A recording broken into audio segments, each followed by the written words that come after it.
cleansed, according to the edict of this land. The promise of the divine is but an illusion. So this week we did yet another Netflix original, Apostle, starring Dan Stevens, directed by Gareth Evans. Yes. Hey, that's the guy who did The Raid, if you haven't seen those. They're crazy movies. I haven't. Jack, can you give us a description of Apostle? Well, apparently you were not ready for that. There's this island, and it's got a cult on it. Drink! Oh, it's a drinking word. And they have kidnapped this girl who is Dan Stevens' sister. Her father is suffering from dementia, so he is not even in any kind of state to pay a ransom. His son, who was thought to be dead, has come back, Dan Stevens, and is told that he needs to go rescue her and not to pay the ransom, but to go to this island with his father's ticket and rescue the sister. So he, posing as a cult member, takes a boat to this island where there is a bunch of men who speak in awesome Game of Thrones voices. Oh, yeah. Yo, people! George C. Scott would be proud of these people. And Rod Steiger. I was thinking of the two of them throughout this whole movie. So there's this religious community on the island, and as he's trying to find his sister, he may find something potentially supernatural as well.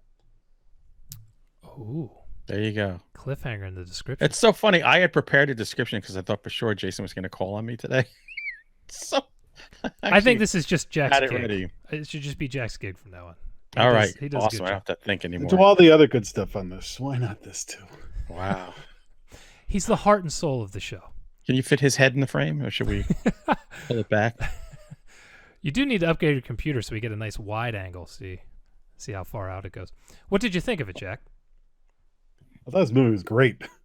I was pleasantly surprised. Number one, the caliber, as you said in the opening, the caliber of Netflix movies we've watched has been uneven, but this one, that's being kind.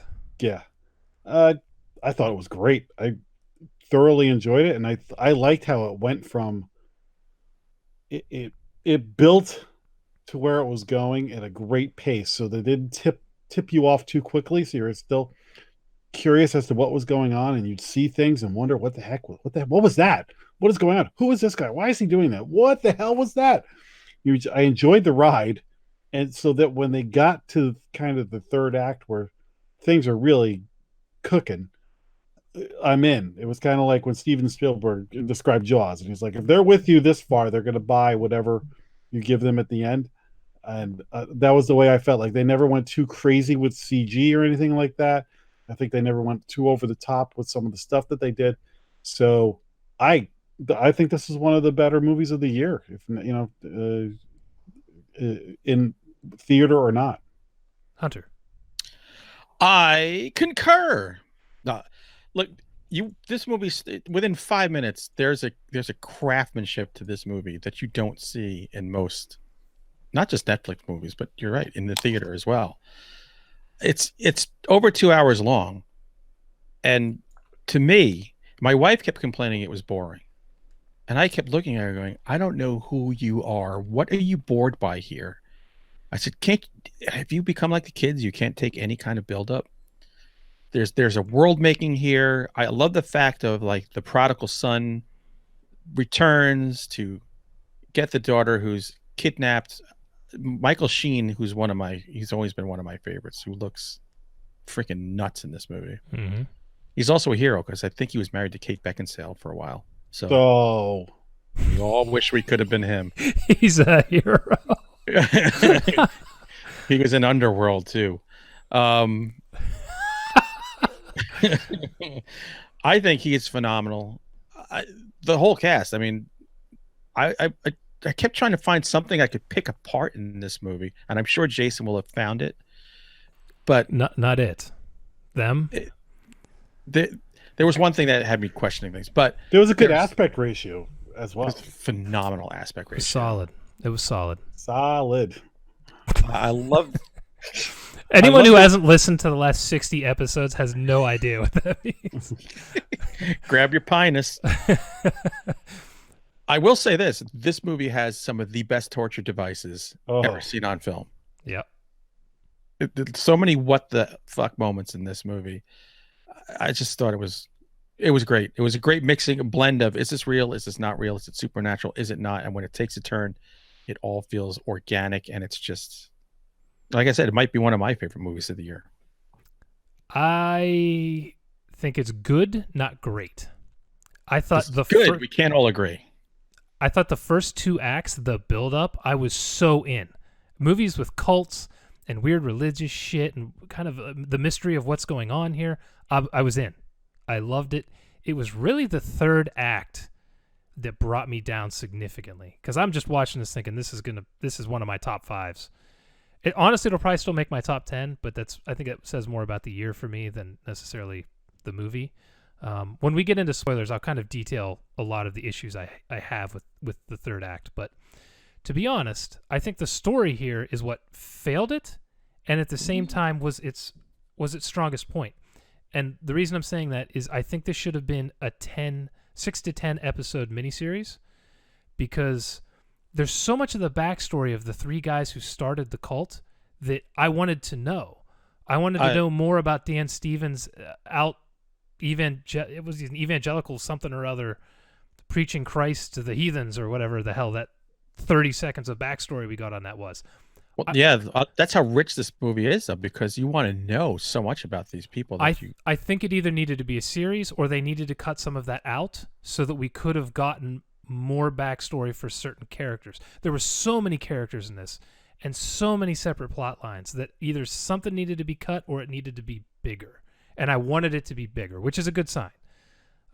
That was my biggest issue. It was like, oh, I'd like to know more about that. Again, I'll get to spoilers. There was another thing, and I'm like, oh, what is going on here? I want to know what this is. You think something that bleak could have sustained itself for 6, 8, 10 episodes, or would people be like, I can't put myself through this over and over again? I don't know. Black Mirror's killing it.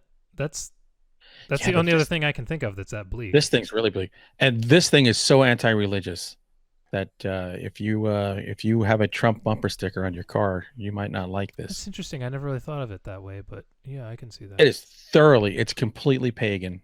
It shits on religion every chance it gets. I don't want to start a fight here, but I want to point out something. Yes. This movie had a very strong message. You mentioned global warming. This movie had a very strong message about the way man treats the earth. And I thought this movie executed that message a hell of a lot better than another certain movie that I like to criticize that I will not mention, Mother. Yep. Yeah, because this movie, like the theory is it's like Mother Nature, who was the goddess who runs the island, was operating just fine until the corrupt man came and enslaved her and ruined her with all our impurities. Damn it. I should not have watched this after a day of drinking. I never even thought about that. But you're completely right. And this is the kind of movie that doesn't bother me with this shit. It's the same thing. Oh, God, what was the guy? They did Elysium with Matt Damon, and before that he did District 9. District 9 was super political, but it was so good and it was so understated, you didn't give a shit. And then you watch Elysium, it's like, oh my God, shut up. Oh, and God, that movie was terrible. I just watched that first Reformed or whatever, and I couldn't stand it. It didn't even occur to me. I was just watching a movie about a cult, so that was perfect, Jack. You completely nailed that. Go. And there are some great scenes in this movie. There really are. There really are. When he's in that tunnel in the water. Yes. Let's get to spoilers because we need to. We're tipping too much here. Good Lord. So we have two enthusiastic thumbs up and one half-assed thumb up. Is that? No. I would say this is worth a watch, but the first 2/3 I'm so in, and the last act pulled me down a little bit. It's a thumbs up, but it's not like an ecstatic double thumbs up Hulk Hogan ripping my shirt off. Really? I thought the last act was so good. That last act would give me a lot of cringe moments. It did. It gave me Let's get to spoilers because we need to talk about the third act, guys. Let's talk about Kevin. Give me those spoilers, Jack. Spoiler alert. Okay. Earmuffs. So, as Hunter just alluded to, the secret of this island is that there's this goddess that the three founders discovered when they were shipwrecked on the island, and she has the power to bestow life and crops and things like that, but she needs to be fed blood and guts. And they end up enslaving her, and there's two versions of her. There's the imprisoned one, and there's another version of her that walks the earth. Yeah, one of my issues. I thought that was illusory. Is that the right word? It wasn't, and I can tell you why later. Go ahead. All right, good. So I don't know where to go with this. I'm just explaining what happened, but they enslave her. You're talking about spoilers. That's the big secret on the island. So when you get to that part in the tunnel, that was that was the moment where I was like, okay, this movie's awesome. First, that it's claustrophobic. That reminded me of what's the girls in the Descent. Yeah, but he's in like muck that looks like crap and blood. Yeah, exactly. I assumed that was sewage. That was my assumption. I think it was blood. Okay, well, it was because chunky. there's blood everywhere. There's blood everywhere because they're feeding her blood, and like the earth itself is just sustained by this blood. All right, let me give you a couple of my things that bother me, and you can tell me what I missed. Yeah, hit us. Chuck, you just mentioned the fact that she is physically confined, and yet throughout the movie we see her around. So I thought she's some kind of astral projection nonsense, whatever. But in the tunnel, she's clearly moving the water. She's clearly there. And then earlier in the movie, he cuts his thumb on a key and is bleeding down through the floorboards, and she is there sucking up the blood. So she's physically there, which that's fine if you explain what the hell's going on to me, but they never did. So I never really understood what that was all about. I think you need to, first of all, just take a deep breath. Don't question the powers of a goddess. So I feel like this has really upset you, and it's upsetting me, Jack. It's just a movie, man. Just take a breath. Yeah, really. And accept the fact that there's a Father, Son, Holy Ghost. In this one, it's not a trilogy. What are Trinity? Trinity. It's a toology. You know what? That's a very good point. I think you might have it there. I think that might explain Jason's thing.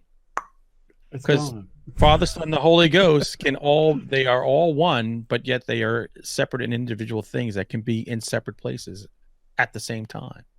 Okay, so now that I'm relaxed, my other problem. Now you've got NPR voice. Awesome. I thought there was some character stuff that didn't make sense to me in the third act too. So an example is when Dan Stevens is I can't remember his name. I'm just gonna call him Dan Stevens. Thomas. Thomas from Peking. Doubting Thomas. Yeah. When Tomas is escaping from them in the tunnel, and the one guy's at one end with a shotgun and the other guy's chasing him, he escapes through the blood sewage pipe, and they don't find him on either end. There's only one other way out. They're like, well, guess we lost him. He is like I noticed that he is like a chipmunk. He can quickly find little tiny crawl spaces when he needs to. But like they to escape. They know that's there. Like you have to. Well, they probably wouldn't even think that anyone would go in there. It was disgusting. Yeah, very Shawshank Redemption. Yeah, they were just like, well, all right.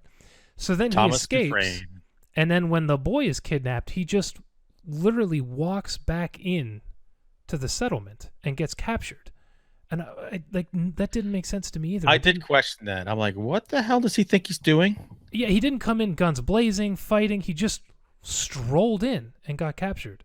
In his weird way that he walks in this movie, it looks like something's broken on him. Yeah, something's very wrong with one of his legs. So again, we take a second though and acknowledge that Dan Stevens crushes it. He's awesome. He's phenomenal. Here's the thing: that guy's amazing. He's done some good movies. The Guest, he kills it in The Guest. Yeah, The Guest is great. You got to watch Legion. He's great in that. Oh yes, I still haven't seen that. Let's see, what else can I yell about? Oh, yeah, I wanted more with the who's the guy with the vines around his head? What was the story with that? Oh, the Gimp. Dude, yeah, that's straight up the Gimp. Who was that guy? What was the deal? Like the Gimp, they don't really explain it. It's just No. some. I took it as it was like one of the villagers that just became a. Well, I thought slave. so too, but then enslaved the helper. dude who does the coup tries to shoot him. So I didn't. I don't know. This is what I'm talking about. I wanted this story because I dug the hell out of it. Just give me a couple more hours of it. So like I want this explained. But see, like in The Shining, when you see the dude in the bear suit, you're like, "What the heck is that?" It This is. is our guy in the bear suit. It's the Drink Wicker Man. So like here was my other thing, and this is actually my wife said this. This movie. Have you guys seen Silent Hill? Oh yeah. The story is almost identical. Not that that's a problem. I mean, there's a ton of different stories, but afterwards she said this. I was like, holy shit, this movie's Silent Hill. You go to a place looking for somebody who is taken. You find this weird cult. There's all this crazy, horrible shit happening. They're worshiping insane deities, and instead of Pyramid Head, it was the Vine guy. Right. So in that regard, like I appreciate it because I actually really dig Silent Hill. But like Silent Hill, I feel like Silent Hill would have been a cool 10-part series. I feel Or a like this video would have been game. too. Yeah, the video game has great storylines too. So By the way, did you know that Gareth Evans also directed the Indonesian cult episode in VHS 2? yes, I did. Oh, really? Which is my favorite segment in all the VHS movies. That was crazy. So he was working on getting his cult on back then. Yeah. I don't like that you poke holes in this. So for this, I wish you scabies. So I hope you wake up with a nice, horrible case of scabies. And How again, about- I'm nitpicking. It's not that I don't like it. What about the fact of watching a man beat the living tar and murder his daughter for being So- pregnant? He That was cuts rough. the kid out of her because the island is so poisoned. It's He knows what it'll be. Yeah. yeah, it's everything is giving birth to mutilated things. So But- yeah, What's he saving her from? I know. So that again, this is what I loved about the third act: the fact that that guy becomes the main villain, Yeah. and And he's scary. he kills his daughter, frames the other guy, and then screws his head open. Purifies him. And What a then device. you've got the creepy goddess and the confrontation with Dan Stevens, and she connects with him. I like the ending because that whole thing could have for me I thought this could fall apart so bad with bad special effects or heavy-handedness, and it was just enough special effects. There was a little ambiguity that was like, what does this actually mean? But I think I like at the very end of the movie, Dan Stevens has replaced the goddess Yes. on the island. Then I'm like, the other guy smiles, and I'm like, is he going to start abusing Dan Stevens? That's the new exactly what I Gimp. thought. I'm thinking, oh, the prophet has gone, oh, I've got a new one. Yeah. So we'll I like start that. this over from the beginning. I like that a lot. Yeah. I see the coup thing. Again, cool, but I would have loved to have seen the interplay between those two, like the cracks. I would have liked to have seen those widen over a little more time. So if they could have cut out one or two characters and then had more of those two, I think I would have liked it even more. Hmm. So I don't know. I feel like I've got my writer's hat on here, but Yeah. I think The, those cracks are forming only because the place is failing. So there's a strain. which is great. Honestly, it felt like it could have been a shortened version of Lost with these people on an island and shit's just getting crazier and crazier and weirder, except you don't bring in all the crap Lost brought in. Yeah. But sorry, go ahead. No, I was going to say this island promotes extreme creativity for just coming up with torture devices that would make Saw shit himself. And I want to give credit for the practical effects that they used for all the gore stuff for the most Oh. part. There was some weird green screen stuff at the end that I think it was just because they didn't want to burn that village down or something. But otherwise, like the effect they used on that dude's head and feeding her and the vine guy and the When they fed her and she like was trying to fight it, and then a little blood would hit her mouth, and she'd be like, "Oh, it was like me with a donut." No, I really shouldn't. they're just throwing donuts at your face at work. Yeah. No, trying to lose a few. A munchkin. Pumpkin spice. Oh god. Ah, my hand. He bit my hand off. So yeah, I thought the practical effects. Any movie that uses this many practical effects, I feel like I need to give it a nod. It's so freaking rare anymore. And when they go for it, they go for it. They do. It's unflinching. There's a scene where they go into the cabin that's in the woods, and the way it's so dark, it almost looks like there's just a doorway in the woods. When I first saw it, Yeah, on TV. I thought so too. Mm-hmm. Jason, I see what you're saying. There's definitely some things there that they could have fleshed out a little bit more, explained a little bit. But for me, I kind of felt like I don't know if I'd have the patience to watch a mini series of this, but I think the second way you put it was they might have nipped and tucked it a little bit and expanded here or there, and maybe it would have been a little bit clearer. I can see what you're saying. It's definitely not a perfect movie, but yeah, definitely. I just felt like it was either too much or not enough, depending on how you wanted to look at it. Right. And I think if they cut a couple of the characters out, a couple of the side pieces out, like I really liked the coup idea between the leader and the sergeant at arms or whatever the hell he was. Yeah. But there wasn't a lot of build up to that, and I would have liked to have seen a little more disloyalty or something going on. I don't know. Whatever. Look, at Shut 2 up. hours the and 10 same minutes, I'd seen is all I needed to see. Yeah, at the same time too, I like the speed of the escalation because it gave it like an urgency. So it's like all of a sudden, like, oh my god, things are moving so fast, and this guy's going, and then Dan Stevens loses his fingers, and you're like, wait, what the heck? Oh my god, the beating he takes is like almost cartoonish. Oh, that actually reminded me of the other thing I wanted to see. I wanted to see how these guys get to the island and like that whole build up and the discovery. We saw a little bit of it, and I thought, God, that's so cool. I would have liked to have seen like just an episode in the show of how this got started. But like I don't know. I had a feeling this may have been cut down because even in the beginning, they have this whole circuit set up where they're bringing people from the mainland who've been at services and prayers and things and bringing them over. And you don't really see much of that. And I thought that would have been cool too. Like seeing Dan Stevens infiltrate this through like the first episode. Like maybe the first episode is he goes to prayer and then it's the boat ride. And then, I don't know. By the way, the boat ride, I'm going to reveal maybe something I shouldn't hear. I rewound and watched at the beginning. I rewatched 3 times with that dude taking that lamb out of his hands and rolling it down the boat like a bowling pin. Dude, he frisbeed that fucker across the boat. I was watching it. My wife was in the room. I said, get in here. You have to watch this because she loves animals so much. I knew she'd be offended. And then I stopped and then watched it again. And just to her utter horror. And I'm like, that set a tone. Oh, I thought that was brilliant. We're going to go anywhere we want to go. And we don't really care what your That was brilliant. He thought he was doing the right thing and saving their livestock. And that guy looked at him like, are you crazy? I thought that was brilliant. Yeah, well, the Lamb of God, and that guy's basically saying, where you going? There ain't no God. Now, Jason, which is the name of the whole movie. One other thing is, so you've said that maybe you'd like to see this as a miniseries, and I have good news for you because almost every week, if not every other week, what am I reporting in the news? Oh, this horror movie is now going to be a series. So it's just, if we're still doing the show in 5 years, I'll be like, oh, now they're making Apostle into a series for Netflix. Like that would make me very happy. I love this cult stuff. I really do. Oh God, what was the cult movie that came out a couple years ago from Ty West? Oh, The Sacrament. I love that movie. Yeah. I love this stuff, and I like to get into it more, so I don't know.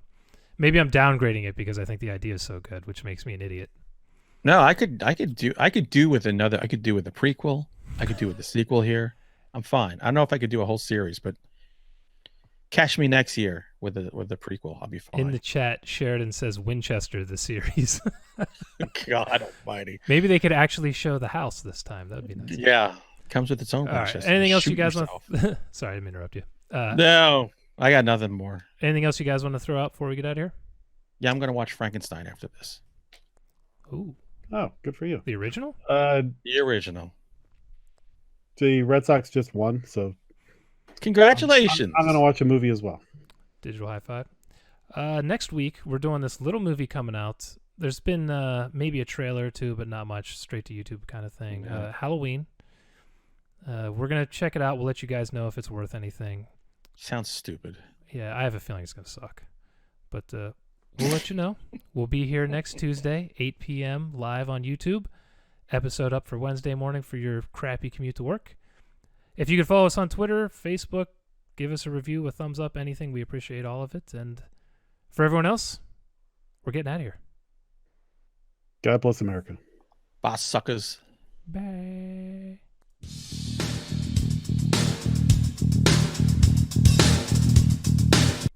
Game over,